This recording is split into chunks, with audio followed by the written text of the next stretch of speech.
Eğer çocukluğunuzun bedeli 1 liraysa, o yara kaç yılda kapanır? Sedef, babasından istediği o küçük para yüzünden yediği dayağın intikamını babasına sahte bir aşk yaşatarak aldı. O, telefonun ucunda sesini inceltip babasını dolandırırken, evin en küçüğü Sudenaz, sevgisizliğin ortasında gerçek avcıların ağına düştü. Bir baba, ekranın mavi ışığına hapsolmuşken, ciğerparesinin karanlığa kaçışını nasıl görmedi? İşte ihanetin, ihmalin ve geç kalınmış bir babalığın hikayesi. Çorum'un ayazı meşhurdur ama o evin içindeki soğuk, dışarıdaki kardan daha keskindi.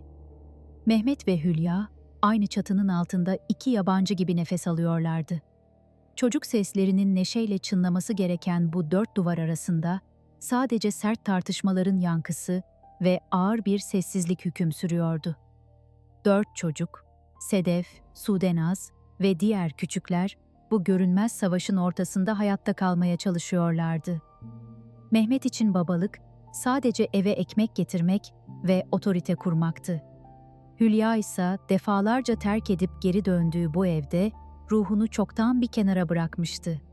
Evin en büyüğü Sedef, anne ve babasının her kavgasında bir parçasının koptuğunu hissediyordu.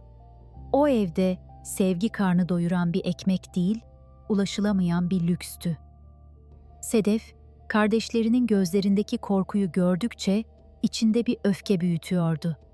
Anne ve babası kendi hırsları ve bitmek bilmeyen boşanma davalarıyla meşgulken, çocuklar gölgelerin arasında sahipsiz kalmıştı. Bu parçalanmışlık sadece bir yuvanın yıkılışı değil, bir genç kızın ruhunda filizlenecek olan o büyük ve karanlık planın ilk toprağıydı. Gölgeler uzuyor, evin içindeki boşluk her geçen gün daha da derinleşiyordu. Sedef için çocukluk, sokaklarda koşturmak ya da oyuncaklarla oynamak demek değildi. O, erken yaşta büyümek zorunda bırakılan, evin içindeki tüm fırtınaları göğsünde yumuşatmaya çalışan sessiz bir şahitti. Babası Mehmet, köyde saygı duyulan, muhtarlık yapmış, dışarıya karşı dağ gibi duran bir adamdı. Ancak o dağın gölgesi, evin içine sadece korku ve soğukluk olarak düşüyordu. Bir bayram sabahıydı ya da belki de sıradan bir okul günü. Sedef henüz ortaokulun ilk yıllarında arkadaş grubuna karışmak, belki bir bakkalın önünde onlarla dondurma yemek ya da basit bir kalem almak için babasının yanına gitti. Sadece 1 lira istedi. Bugünün dünyasında değeri olmayan, bir ekmek bile etmeyen o küçük metal parça, Sedef için aslında babasının onayını ve sevgisini test eden bir semboldü. Mehmet'in cevabı ise şefkat değil, öfke oldu. O küçük isteğin karşılığında Sedef, babasından hayatı boyunca unutamayacağı şiddetli bir dayak yedi. O gün yediği sadece bir tokat ya da bir darbe değildi. Babasına olan güveni, sığınma arzusu ve o masum çocukluk inancı paramparça olmuştu. Sedef yere düştüğünde gözlerindeki yaşlar sadece canı yandığı için akmıyordu. O an ruhunda karanlık bir yemin etti. Babasının elindeki paranın onun için çocuklarından daha kıymetli olduğunu o gün iliklerine kadar hissetmişti. Yıllar geçtikçe o 1 liranın yarası kabuk bağlamadı. Aksine iltihaplandı. Sedef, babasının dışarıya karşı ne kadar saf ve bonkör göründüğünü, başka insanlara nasıl kolayca inandığını ama kendi evlatlarına karşı ne kadar katı olduğunu izleyerek büyüdü. Mehmet'in en büyük zaafı, dış dünyada saygı görmek ve sevilen adam olmaktı. Sedef, babasının bu zaafını bir cerrah titizliğiyle inceledi. İçindeki o 1 liralık boşluk, devasa bir intikam kuyusuna dönüştü. Madem babası parayı canından çok seviyordu, o zaman onu en sevdiği yerden vurmalıydı. Madem babası kendi çocuklarının sesine kulaklarını tıkıyordu, o zaman ona duymak istediği o sahte, büyülü ve yabancı sesi dinletecekti. Sedef, aynanın karşısına geçip babasının hayatını mahvedecek olan o dijital maskeyi, Eda Çeliker'i örmeye başladığında, aslında o gün yediği dayağın bedelini tahsil etmek için ilk adımı atıyordu. Sedef internetin uçsuz bucaksız dehlizlerinde bir avcı gibi dolaşmaya başladı. Babasının asla tanımayacağı, köye yolu düşmeyecek ama fotoğraflarıyla bir erkeğin aklını başından alacak o yüzü arıyordu. Sonunda bir butik mağazasının sosyal medya hesabında zarif, şehirli ve ışıl ışıl gülen bir kadının fotoğraflarına rastladı. İşte o an Eda Çeliker doğdu. Eda sadece bir isim ve birkaç fotoğraftan ibaret değildi. O, Mehmet'in hayatı boyunca özlemini çektiği ideal kadın portresiydi. Sedef, sahte bir hesap açtı ve babasına ilk mesajı attı. Mesajda ne bir öfke, ne de bir hesap sorma vardı. Sadece ilgi, merak ve hayranlık. Mehmet, telefonun ekranında beliren o güzel kadının profiline baktığında, sanki yıllardır içinde bulunduğu o karanlık kuyudan yukarıya, ışığa bakıyormuş gibi hissetti. Sedef, babasını bir cerrah titizliğiyle analiz etmişti. Ona ne zaman günaydın diyeceğini, ne zaman canım diyeceğini, ne zaman onu kıskanıyormuş gibi yapacağını çok iyi biliyordu. Çünkü babasını en iyi o tanıyordu. Mehmet, karşısındaki kişinin öz kızı olduğunu bilmeden, kendi kanından canından olan o kıza en mahrem sırlarını, Hülya ile olan mutsuzluğunu ve hayallerini anlatmaya başladı.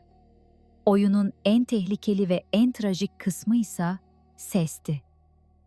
Mehmet sadece yazışmakla yetinmiyor, o büyülü sesi duymak istiyordu.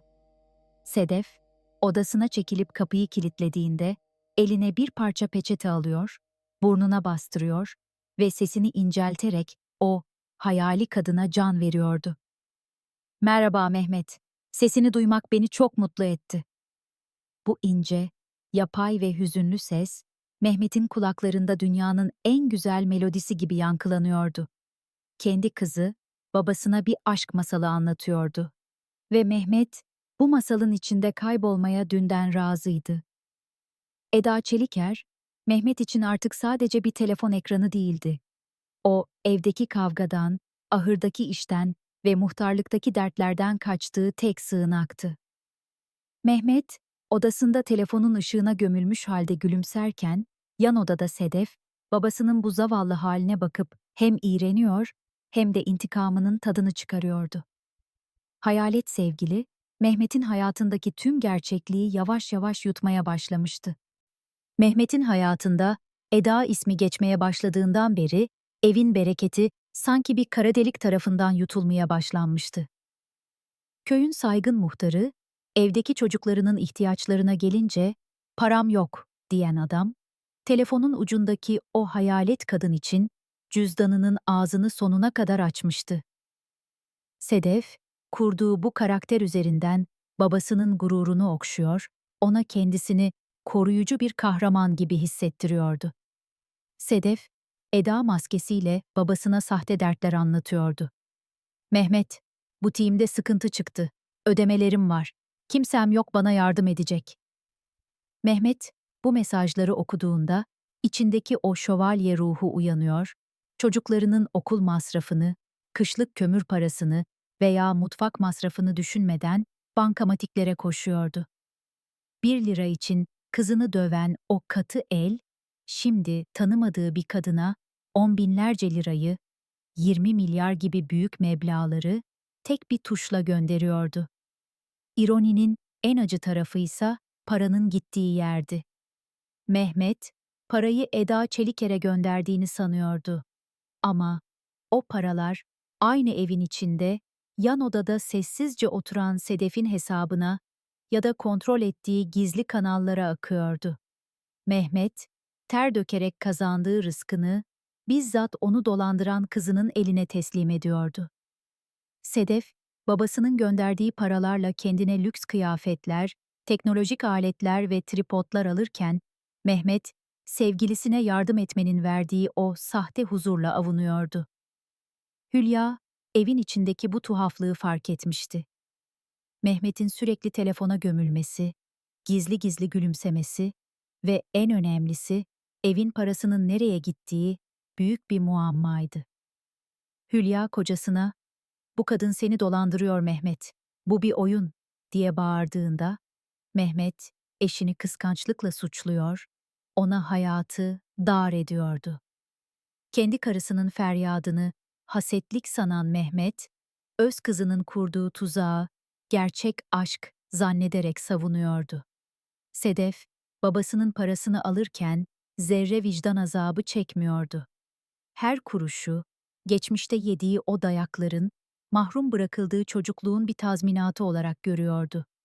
Ancak bu finansal oyun, evin içindeki huzursuzluğu bir patlama noktasına getirdi. Mehmet, hayali bir kadına bakabilmek için gerçek ailesini açlığa mahkum etmeye başlamıştı. Rızkın ihaneti sadece cüzdanları değil, o evin temel direklerini de sarsıyordu. Evin içinde fırtınalar hiç dinmiyordu. Anne Hülya ve baba Mehmet arasındaki bitmek bilmeyen kavgalar, 10 kez boşanıp 11. kez aynı eve doluşmalar, Sudenaz için normalleşmiş bir kabustu. Babası telefonundaki sahte sevgiliyle gülüşürken, annesi ise kocasının ihanetini kanıtlama hırsıyla yanıp tutuşuyordu.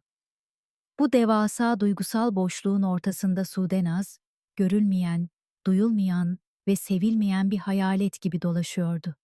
Sudenaz, ablası Sedef'in babasını nasıl parmağında oynattığını, kuralların nasıl çiğnendiğini ve dürüstlüğün o evde hiçbir değerinin kalmadığını izleyerek büyüdü. Çocuk, kalbiyle bir sığınak arıyordu. Sevilmek, fark edilmek, birinin "nasılsın" demesine muhtaçtı. Ve bu ihtiyacını ablasından öğrendiği o tehlikeli dünyada, sosyal medyanın karanlık dehlizlerinde aramaya başladı. 12 yaşındaki bir çocuk için internet bir oyun parkı değil, kurtlarla dolu bir ormandı. Sudenaz, yaşını büyük gösteren fotoğraflar paylaşıyor, kendisine ilgi gösteren her yabancıya kalbini açıyordu. İşte tam o sırada pusuda bekleyen avcılar belirdi. İlhan ve arkadaşı Emre, Sudenaz'ın bu sahipsizliğini, aile içi parçalanmışlığını bir zayıflık olarak görüp üzerine çullandılar.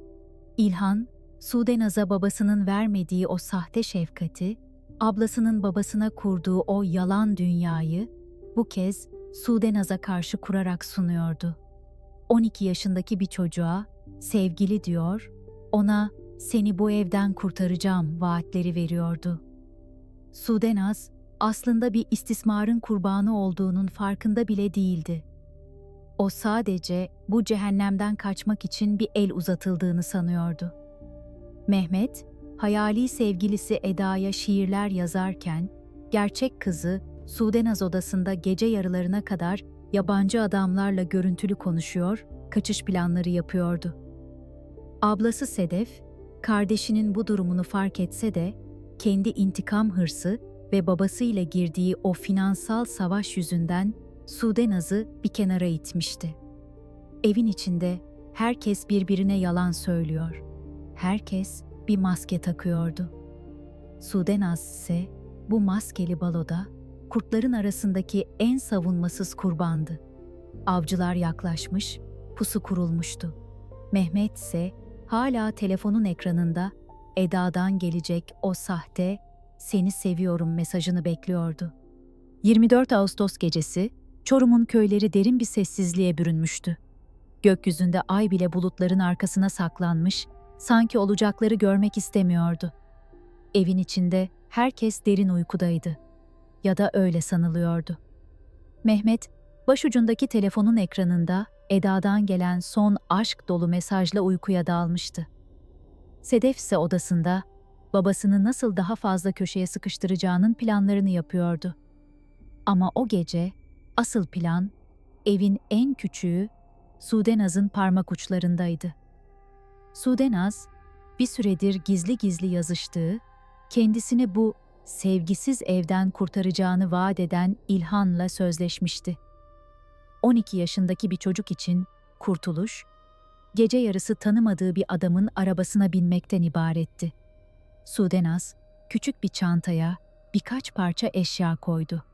Odasının kapısını sessizce açtı. Gıcırdayan tahtalara basmamaya çalışarak koridorda ilerledi.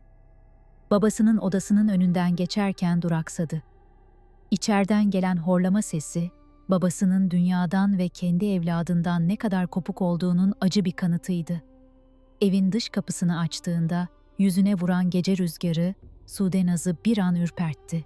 Ama arkasındaki karanlık, önündeki bilinmezlikten daha korkutucu geliyordu. Köyün çıkışındaki o ıssız yola kadar koşar adım yürüdü. Uzaktan 2 farın ışığı göründü. Avcı, avını almak için gelmişti. İlhan'ın eski arabası tozlu yolda durdu. Sudenaz, arkasına bile bakmadan o kapıyı açtı ve içeri girdi. 12 yaşındaki bir fidan, kendi rızasıyla değil, ihmal edilmişliğin verdiği o korkunç çaresizlikle karanlığa karıştı.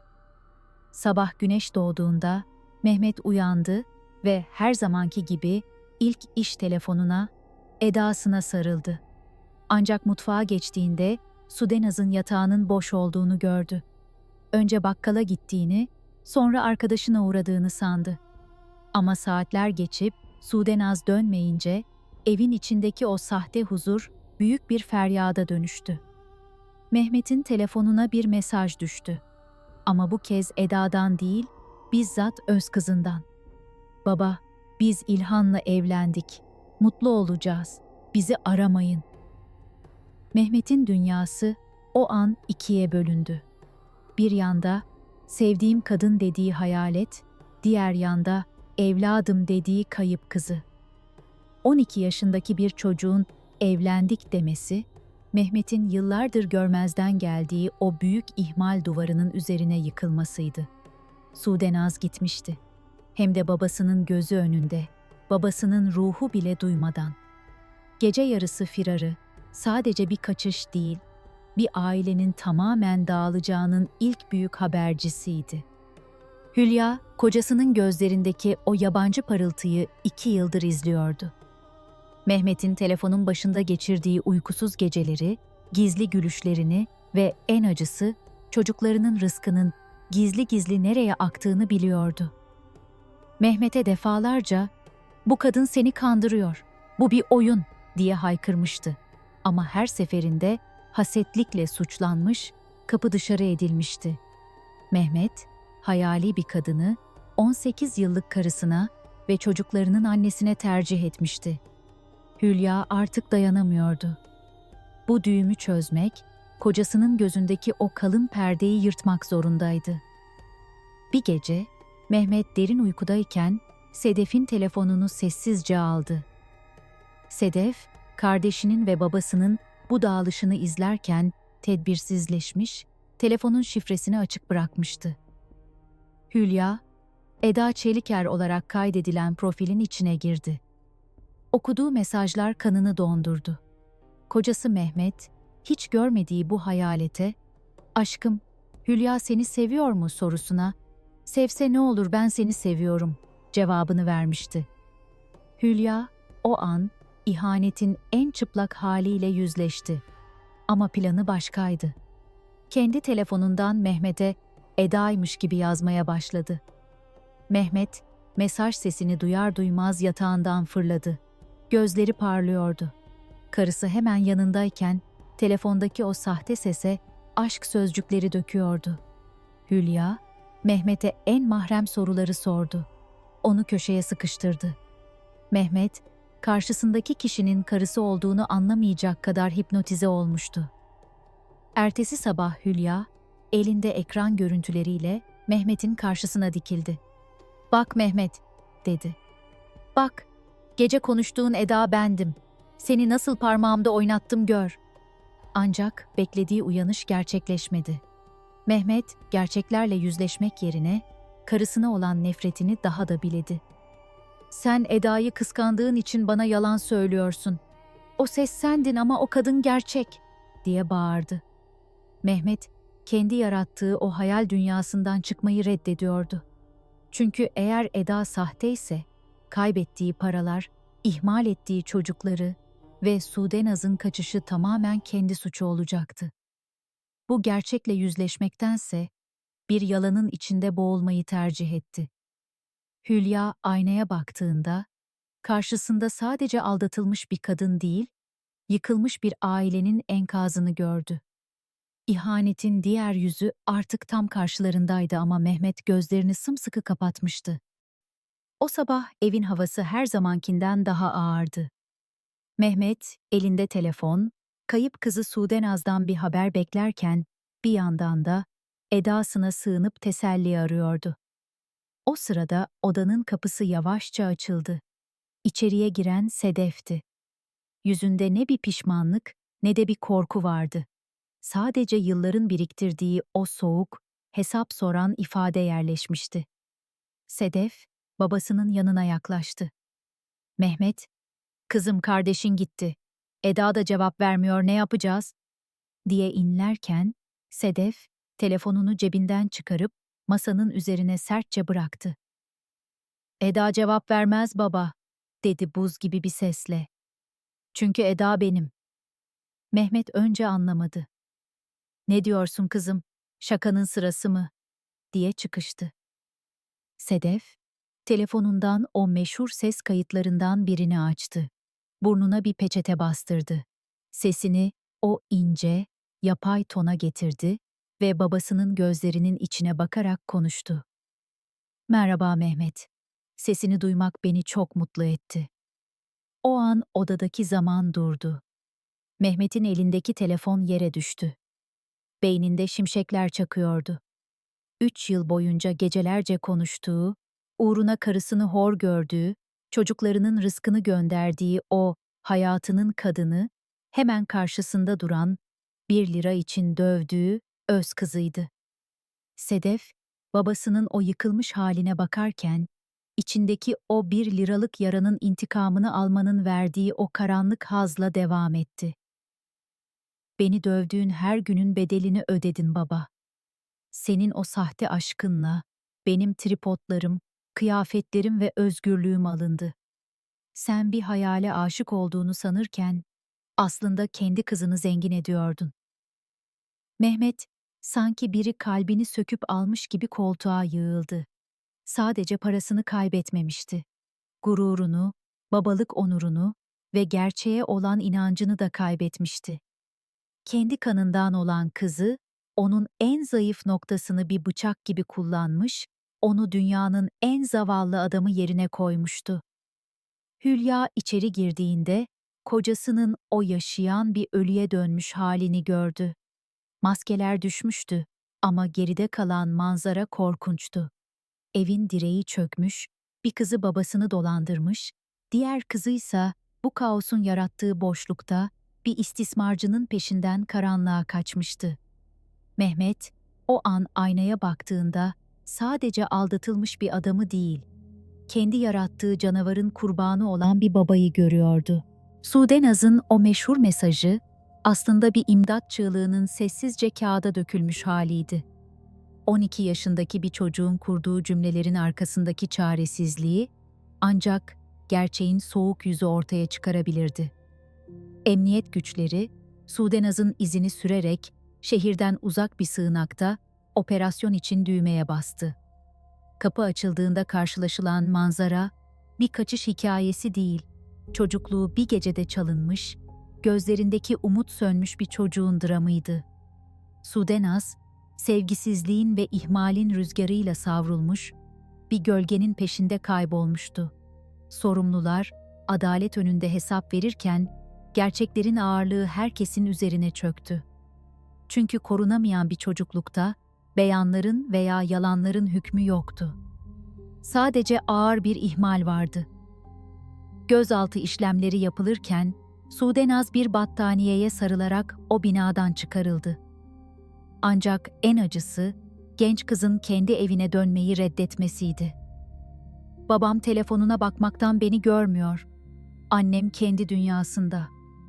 Oraya döneceğime her yer daha iyidir," diyen Sudenaz, aslında o evin ne kadar büyük bir boşluk olduğunu haykırıyordu. Devlet bu feryadı duydu ve Sudenaz'ı güvenli bir limana, devlet korumasına yerleştirdi. Haber eve ulaştığında Mehmet, kaybettiği onurunun üzerine binen bu ağır veballa bir kez daha sarsıldı. Kızı bulunmuştu ama ona teslim edilmiyordu.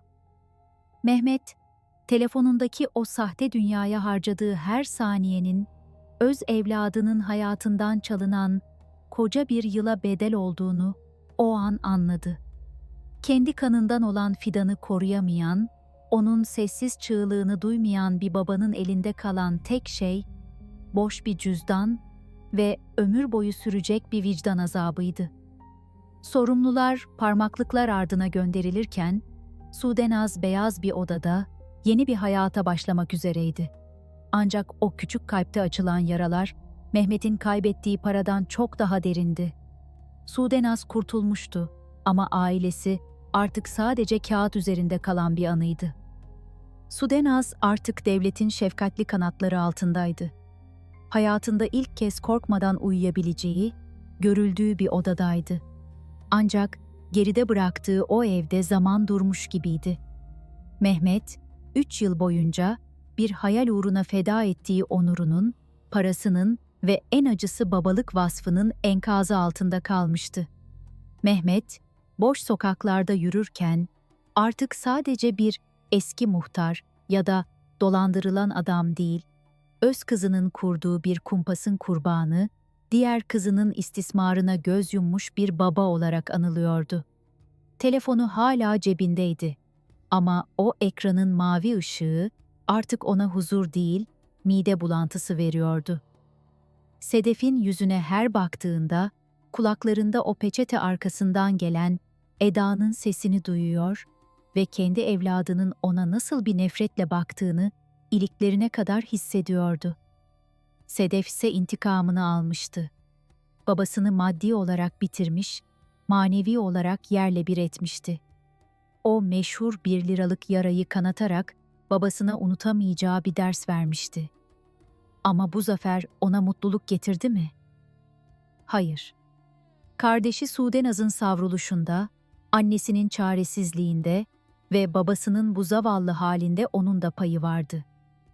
Sedef, kurduğu bu dijital hapishanenin gardiyanı iken, sonunda o da o evin kasvetli havasına mahkum kalmıştı. Aldığı paralar, tripodlar ve kıyafetler, kaybettiği aile kavramının yerini doldurmaya yetmiyordu. Hülya ve Mehmet, 10 kez boşanıp 11. kez bir araya gelmenin hiçbir şeyi tamir etmediğini anladılar. Bir evin içindeki en büyük yıkım, duvarların çökmesi değil, güvenin ve şefkatin ölmesiydi. Mehmet, kaybettiği o 20 milyarı belki bir gün yeniden kazanabilirdi. Ama 12 yaşındaki Sudenaz'ın babasına olan inancını asla geri kazanamayacaktı. Bu hikaye, Çorum'un tozlu yollarından tüm dünyaya bir ibret levhası olarak asıldı. Bir babanın körleşmesi, bir annenin hırsı ve bir çocuğun ihmali, en yakınlarını bile birer yabancıya, hatta birer avcıya dönüştürebilirdi. Mehmet'in öz kızı sevgilisi çıktı manşetiyle tarihe geçen trajedisi, aslında sevgisizliğin ve iletişimsizliğin bir aileyi içeriden nasıl çürütebileceğinin en somut kanıtıydı. Sudenaz sevgi evinde yeni bir hayata başlarken, Mehmet, karanlık odasında hala elindeki telefona bakıyordu.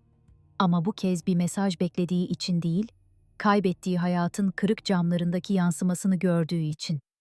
Bir ailenin enkazından geriye kalanları birlikte izledik. Bazen en büyük ihanetler, en uzak yabancılardan değil, aynı sofraya oturduğumuz, aynı kanı taşıdığımız insanlardan gelir. Mehmet'in körlüğü, Sedef'in intikamı ve Sudenaz'ın sönen umutları. Bu hikaye sadece bir dolandırıcılık vakası değil, ihmal edilen her duygunun bir gün nasıl bir canavara dönüşebileceğinin kanıtıdır. Eğer siz de hayatın içindeki bu sarsıcı gerçeklerin, sessiz kalan çığlıkların ve maskelerin ardındaki dünyaların izini sürmek isterseniz, doğru yerdesiniz. Ve son olarak, sevgili dinleyen, senin fikrini merak ediyorum. Sedef'in intikamı mı haklıydı, yoksa Mehmet'in saflığı mı daha acıydı? Yorumlarda fikirlerinizi bizimle paylaşın. Bu tür derin dosyaların devamı ve toplumsal farkındalığa bir ses de sizin katmanız için videoyu beğenmeyi ve kanalımıza abone olmayı unutmayın. Unutmayın, her sessizliğin ardında bir yankı, her yankının derininde bir gerçek yatar. Derin yankıda kaldığınız için teşekkürler. Bir sonraki sarsıcı hikayede görüşmek üzere.